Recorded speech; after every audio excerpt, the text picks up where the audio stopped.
Manusia manapun tidak boleh menghakimi orang lain sesat atau tidak sesat. Tidak haknya bagi dia.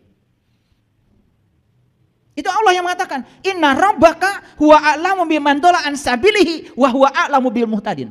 Sesungguhnya hanya Tuhanmu yang tahu siapa yang tersesat di dalamnya dan siapa yang mendapati petunjuk. Kalau Allah kita tahu tersesat, pasti akan ditunjukkan jalannya. Itulah cara Allah. Siapapun yang melihat Quran hanya dengan mata lahir, dia hanya melihat kata-kata. Siapa yang melihat Quran dengan dengan pikirannya, dia hanya melihat pengetahuan. Tapi siapa yang melihat Quran dengan mata kolbunya, dia akan melihat Tuhan. Mau melihat yang mana? Iya, berarti harus bisa dong. Melihat itu tiga, dengan mata lahir, dengan pikiran, dengan mata kolbu. Sudah bisa belum? Nah makanya selama ini Quran hanya bersifat kata-kata atau pengetahuan, tidak bisa melihat yang dibaliknya. Nah itulah, nggak apa-apa ya. Kita baru memulai ya, teruskan dulu. Tolong perhatikan kalimat ini, karena kalimat ini sudah mengalami pendangkalan yang luar biasa. Kullu nafsin za'iqatul maut. Sering dengar? Kapan? Biasanya kalau orang meninggal, mau disolatkan di masjid, pasti ayatnya ini. Kullu nafsin za'iqatul maut. Apa artinya katanya? Setiap yang hidup pasti mati. Betul kalimat itu. Kalau yang hidup pasti mati nggak usah ada ayat. Karena setiap yang hidup ya pasti mati. Karena tidak ada yang abadi. Karena Allah sudah bilang, kullu shay'in halikun illa wajhahu. Kan semua itu pasti akan musnah kecuali satu, wajahnya. Kalau setiap yang hidup pasti mati, gak perlu ada ayat. Itu ayat menjadi sia-sia. Sekarang saya kasih makna sedikit. Kullu nafsin za'iqatul maut, artinya setiap yang bernyawa harus merasakan rasanya mati. Beda? Ulangi. Setiap yang bernyawa harus merasakan rasanya mati. Jadi merasakan rasanya mati itu pada saat bernyawa atau sesudah tidak bernyawa? Kalau begitu ganti pertanyaannya. Merasakan mati itu setelah mati atau pada saat masih hidup? Ah, udah mulai waras. Saya senang. Karena orang yang sudah mati itu tidak merasakan rasanya mati. Coba tanya orang mati, gimana rasanya mati? Ah, ini udah mulai waras. Ya, memang kadang-kadang ketika kita waras itu malah disalahkan orang yang nggak waras. Gak apa-apa kalau disalahkan sampai yang nggak waras. Ulangi. Setiap yang bernyawa harus merasakan rasanya mati. Jadi merasakan mati pada saat masih hidup atau setelah mati? Pada saat masih hidup. Ada perintahnya? Ada. Nabi Muhammad bilang, mut anta qabla mut. Belajar mati sebelum kamu mati. Belajar mati selagi hidup. Dirubah bahasanya oleh leluhur kita di tanah Jawa. Jadi apa? Mati sajroning urip. Jadi mati sajroning urip itu ini kullu nafsin za'iqatul maut. Yang didangkalkan selama ini karena apa? Gak mau mikir. Setiap yang hidup pasti mati. Gak perlu ada ayat. Udah otomatis kok. Karena tidak mungkin sekelas Allah mengirim surat kepada kita gak ada pesan. Bukankah ini surat? Surat itu udah ada pesan loh. Nah pesannya kita tangkap. Yuk sekarang. Setiap yang bernyawa harus merasakan rasanya mati. Jadi merasakan rasanya mati ketika hidup atau setelah mati? Kata Nabi, mut anta qabla mut. Oke? Kata leluhur kita, mati sajroning urip. Leluhur kita di Jawa Barat bikin lagi pernyataan yang berbeda. Sing bisa nganjang kapageto. Esensinya sama? Sama. Ini belajar universal, belajar komprehensif, supaya pemahamannya kompre, tidak parsial, sehingga sudut pandang kita jadi luas. Lanjut.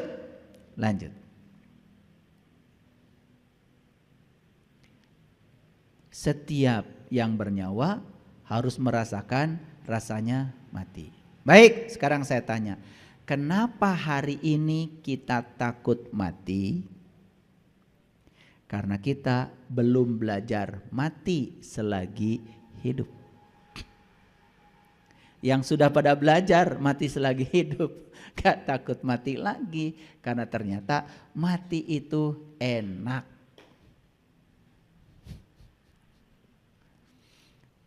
Kenapa kita tidak rindu mati? Karena kita belum merasakan enaknya. Sesuatu yang belum terasa enaknya jelas tidak dirindukan.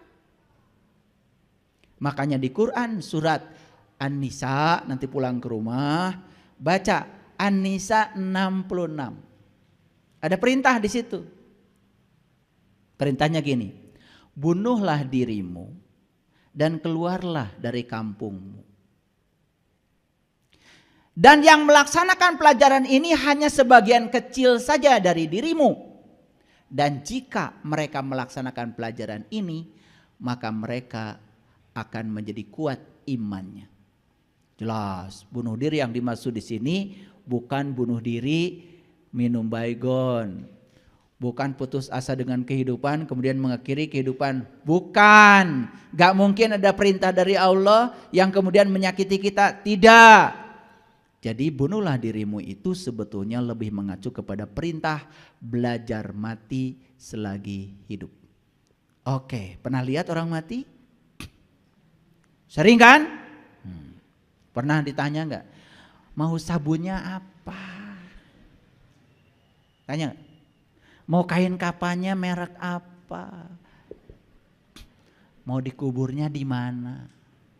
Minyak wanginya Hermes atau minyak duyung? Ditanya enggak? Pernah tanya? Belajar dari orang mati itu yang paling penting adalah lihat cara orang mati berserah diri total.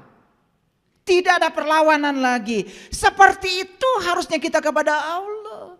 Karena yang punya rencana hebat tentang kehidupan kita bukan kita, Allah. Harusnya kita total pasrah kepada Allah.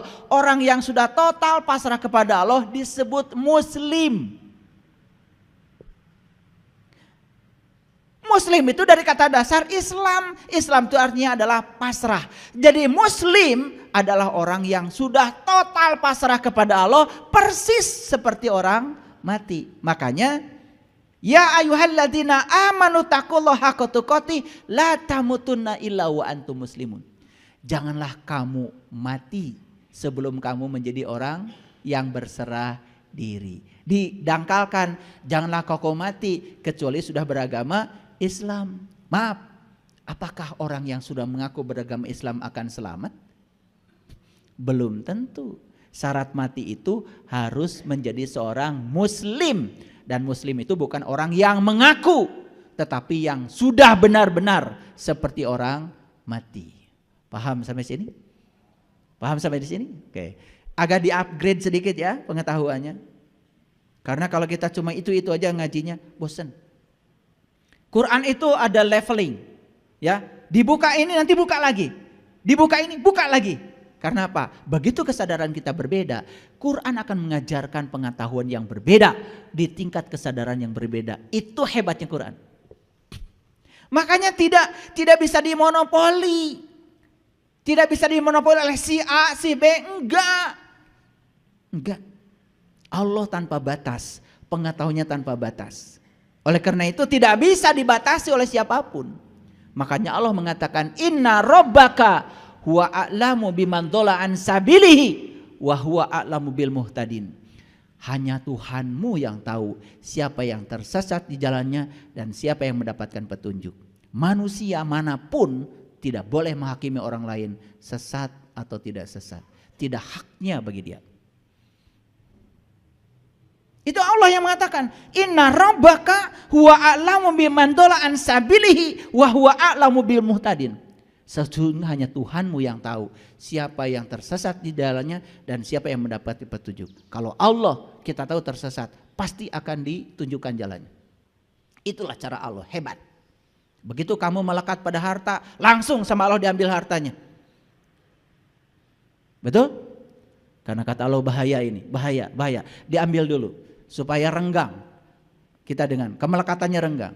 Nanti begitu kita sudah sadar bahwa harta bukan milik kita, hanya titipan dari Allah. Kata Allah, sudah sadar sekarang, kasih lagi. Gak sadar lagi, ambil lagi.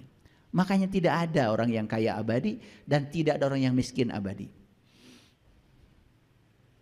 Tidak ada siang yang abadi dan tidak ada malam yang abadi. Yang abadi adalah siang dan malam. Oke? Makanya yang abadi adalah perubahan. Sampai sini mengerti? Oke. Apa? Kullu nafsin za'iqatul maut. Setiap yang bernyawa harus merasakan rasanya mati. Kapan? Ketika masih hidup. Supaya apa? Supaya dia tidak takut mati. Kenapa takut mati? Karena belum merasakan rasanya mati. Itu aja. Clear? Lanjut. Kami akan menguji kamu dengan keburukan dan kebaikan sebagai cobaan. Dan hanya kepada kamilah kamu akan dikembalikan. Lihat saya semuanya. Keburukan bisa jadi yang akan melahirkan kebaikan. Kesalahan bisa jadi yang akan melahirkan kebenaran. Kekacauan bisa jadi yang akan melahirkan kedamaian. Jadi keburukan dan kebaikan mulai sekarang tidak usah dibenturkan. Itu hanya suatu proses perjalanan. Pernah dengar ada orang menjadi ulama, menjadi kiai gara-gara dia harus pesantren di penjara? Pernah dengar? Pernah dengar? Jadi apa kabar? Tidak usah dijustifikasi. Karena justru yang melahirkan dia menjadi baik kan pernah dia melakukan keburukan. Jadi kebaikan dan keburukan di ayat ini dikatakan jangan kamu duelkan. Jangan kamu tandingkan. Karena kebaikan dan keburukan dua-duanya mengajarkan pelajaran yang sama. Ketika melakukan keburukan, ini loh akibatnya. Ketika melakukan kebaikan, ini loh akibatnya. Dari akibat itulah kita mendapatkan pelajaran. Jadi mulai sekarang stop usil pada orang lain yang disebut buruk oleh pikiran kita. Karena baik dan buruk adalah penilaian pikiran. Ulangi, baik dan buruk adalah penilaian pikiran. Bahkan sesuatu disebut baik oleh si A, bisa saja disebut buruk oleh si B. Tergantung si penilainya siapa. Betul? Oleh itu, baik dan buruk hasil penilaian pikiran. Oke? Jadi, jangan menilai peristiwa dengan baik dan buruk. Karena sebuah peristiwa itu terjadi, ada alasan terjadinya. Ada pesan di belakangnya. Lihat saya semuanya.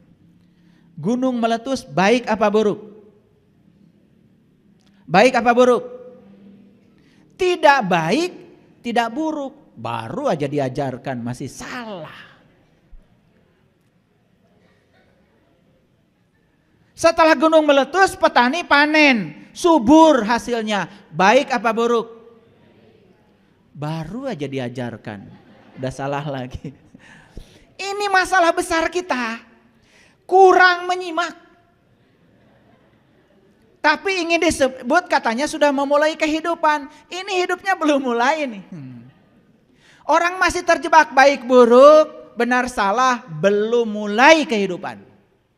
Sudah masuk satu indikator, belum mulai. Lihat saya, gunung meletus, baik apa buruk? Tidak baik, tidak buruk. Apakah itu kebenaran? Yes, kebenaran. Apa pesannya? Tangkap pesannya. Tangkap pesannya. Apa pesan di balik meletusnya gunung ini? Oh, karena material di atas bumi sudah mulai jarang. Mineral-mineral untuk tanaman sudah mulai jarang. Maka perut bumi menumpahkan cinta kasihnya. Dem. Akibatnya apa? Mineral bumi yang di bawah diangkat ke atas. Sehingga para petani sekarang sudah mulai bisa menanam dengan tanaman yang lebih subur lagi. Ketika petani, itu panennya luar biasa, hasilnya banyak akibat letusan Gunung Merapi. Baik apa buruk? Tidak baik, tidak buruk. Karena baik dan buruk penilaian manusia. Yang ada adalah kebenaran. Karena semesta sedang mengajarkan kebenaran. Jadi sebetulnya karena kecentilan manusia apapun diberi nama. Ini baik, ini buruk. Jadi baik dan buruk semua hasil kecentilan manusia. Siapa yang centil? Manusia. Centil. Semua yang terjadi, terjadilah. Oleh karena itu apapun yang terjadi dalam kehidupan kita jangan dinilai. Ya Allah, apapun yang terjadi pasti di belakangnya ada pesan yang hendak Engkau sampaikan. Berikanlah kemampuan ya Allah agar aku bisa menangkap pesan itu. Baru kehidupan dimulai. Gitu enggak selama ini? Gitu apa tidak? Kalau ditanya sama saya jawabannya OTW ayah. Besoknya saya tanya lagi, gimana hari ini sudah berubah? OTW ayah. Awas, OTW itu bukan on the way. Bisa jadi OTW itu apa?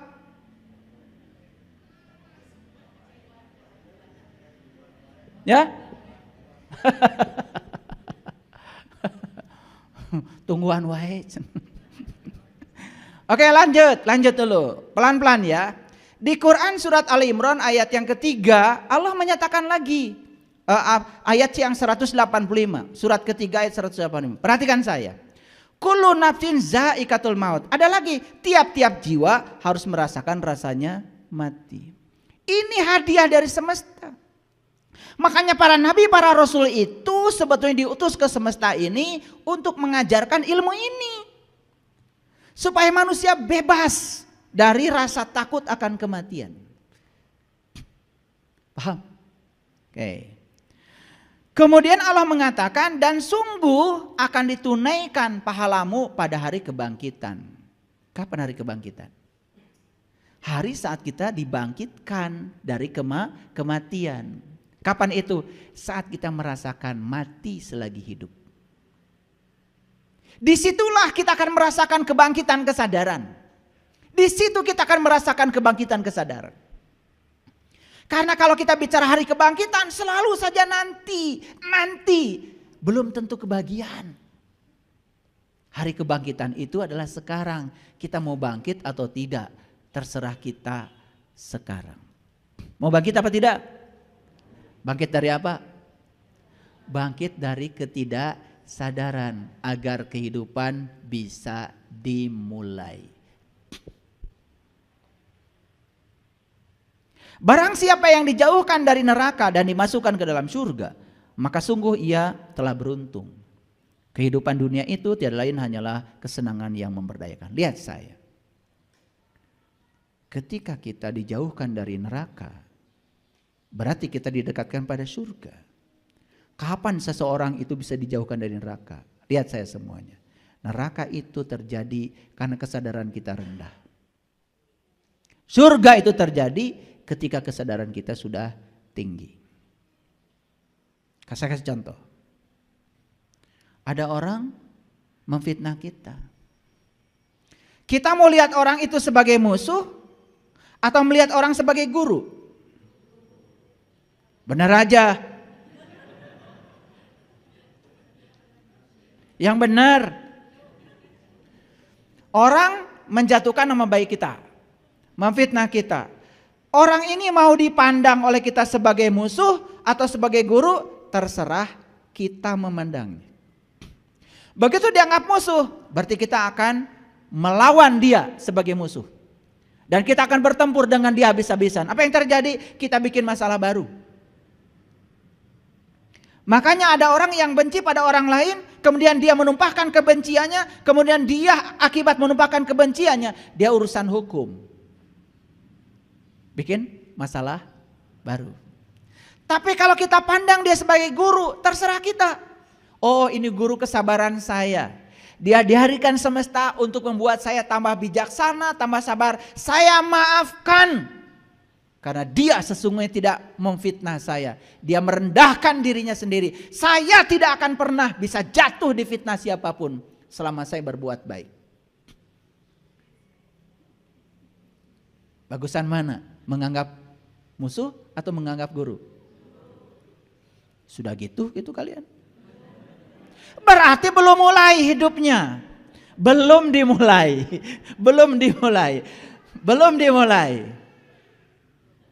Udah mulai terasa? Oke, lanjut. Jadi dia mau dijadikan musuh terserah kita, mau dijadikan guru terserah kita. Tergantung kesadaran kita. Yang sadar dia jadikan dia sebagai guru, yang tidak sadar akan dijadikan dia sebagai musuh. Apa yang terjadi? Begitu dia jadikan musuh, kita menciptakan neraka bagi diri kita sendiri. Begitu kita jadikan guru, kita menciptakan surga bagi kita sendiri. Itu maksud saya, neraka dan surga di sini dulu. Karena kalau kita sudah begitu di sini, sudah tinggal di surga di sini, ya udah, ntar mati juga pasti masuk surga. Gak mungkin otomatis tiap hari tinggal di neraka, musuhnya banyak, bikin masalah terus dalam kehidupan, tiba-tiba besok-besok masuk surga gitu. Kak Hartos, lanjut. Oke. Jadi barang siapa yang dijauhkan dari neraka, maka dia sudah jadi orang yang beruntung. Dijauhkan dari neraka berarti kita diberi kesadaran yang tinggi. Nah, begitu kesadaran kita meningkat, berarti kehidupan sudah dimulai. Berani mengatakan sekarang kalian sudah memulai kehidupan? Baru dua aja gak ada dua-duanya. Ya gak apa-apa. Setelah ini bertekad, saya akan memulai kehidupan. Pasangan hidup saya seburuk apapun perilakunya pada saya, gak apa-apa. Karena dia dijodohkan dengan saya, dihadirkan oleh Allah kepada saya, dia akan dijadikan guru bagi saya, guru kesabaran saya. Pulang dari kajian ini langsung sungkem. Terima kasih guruku. Atau langsung nyanyi. Terima kasihku ku ucapkan pada guruku tersayang. Dipeluk. Saya baru sadar ternyata kamu itu makhluk yang paling luar biasa di semesta ini. Ternyata kamu ini makhluk yang tidak ada duanya, satu-satunya kamu. Ternyata kamu tuh makhluk yang paling unik, yang diutus ke semesta untuk meningkatkan kehebatan saya. Selesai kita dari urusan neraka, masuk ke dalam surga. Itulah selama ini kebodohan kita. Karena di sini ada baik, buruk. Lihat semuanya sebagai kebenaran. Selesaikan pikiran kita dari penilaian baik dan buruk. Semuanya baik-baik saja.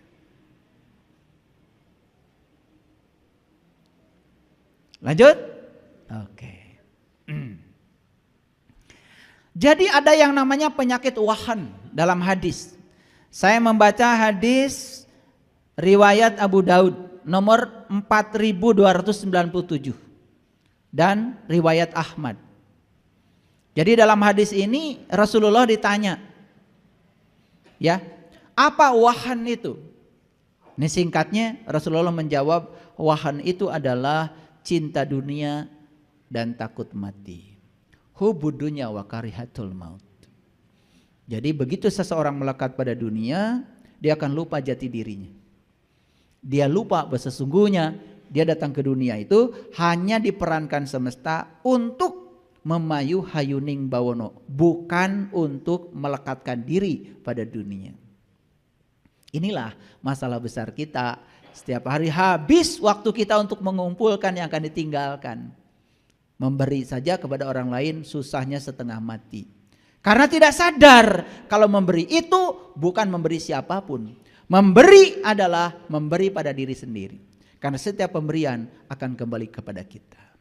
Justru kalau orang yang sudah sadar hidupnya seperti itu, saat dia memberi, dia berterima kasih pada orang yang mau diberi. Kalian ketika memberi, diperhatikan, ucapin terima kasih enggak ya? Selesai gitu. Kamu enggak tahu diri ya? Dikasih, hanya mengucapkan terima kasih aja pada saya. Besok enggak saya kasih lagi. Ini hidupnya belum dimulai. Makin banyak ya. Nanti kesimpulannya, oh ternyata selama ini saya hidup sampai usia setua ini belum dimulai. Makanya di komunitas saya, kalau saya berbagi sembako, berbagi apa, ya, saya ngasih sambutan dulu biasanya. Di tempat ini saya biasanya bagi sembako. Setiap hari raya Islam kita bagi sembako. Di sini undang masyarakat. Pertama saya mengucapkan terima kasih kepada Bapak Ibu yang telah hadir, yang mau menerima pemberian saya. Karena kalau tidak ada Bapak Ibu yang menerima pemberian saya, bagaimana saya bisa menyimpan kebaikan saya? Karena semua yang saya kumpulkan di tabungan saya belum tentu milik saya. Semua yang saya belikan rumah, belikan ladang, belum tentu juga milik saya. Malah jadi bisa konflik untuk anak cucu saya. Tapi yang saya bagikan kepada Bapak Ibu jelas itu milik saya. Terima kasih sudah menerima titipan saya. Dan suatu saat semesta akan mengembalikan kepada saya, bukan kepada siapa-siapa. Begitu kita sudah hobi memberi yang semacam itu, kehidupan sudah dimulai. Nah, kenapa tadi ayatnya kan jelas? Ayatnya jelas. Kenapa manusia banyak yang takut mati? Takut mati itu gara-gara hubud dunia. Dunia yang harusnya diolah menjadi instrumen yang dapat mengantarkan kita pada kesadaran yang tinggi, malah kita miliki. Malah kita melekat kepadanya. Apa yang terjadi? Itu yang menyebabkan banyak ruh-ruh yang saat keluar dari tubuh ini masih melekat kepada yang dia miliki. Gak bisa pulang muni ayat innalillah wa inna ilaihi raji'un. Makanya kata-kata Rasulullah keren banget. Penyebab takut mati salah satunya adalah hubud dunia. Saya mengajak untuk berbuat kebaikan itu. Kadang-kadang sudah dikasih contoh pun. Saya kalau mengajak, yuk kita kumpulkan dana, saya pasti duluan. Saya tidak pernah ya menyeru ya, mohon maaf, jamaah saya melakukan kebaikan tanpa saya melakukannya. Silakan ditanya. Saya kalau di grup menyeru sahabat-sahabat saya, yuk kita berbuat kebaikan, saya pasti orang pertama yang melakukannya. Sudah dikasih contoh seperti itu pun terkadang masih saja ini nih pikiran gelap. Itu yang disebut dengan ego. Karena kita belum hidup. Belum memulai kehidupan. Clear? Oke.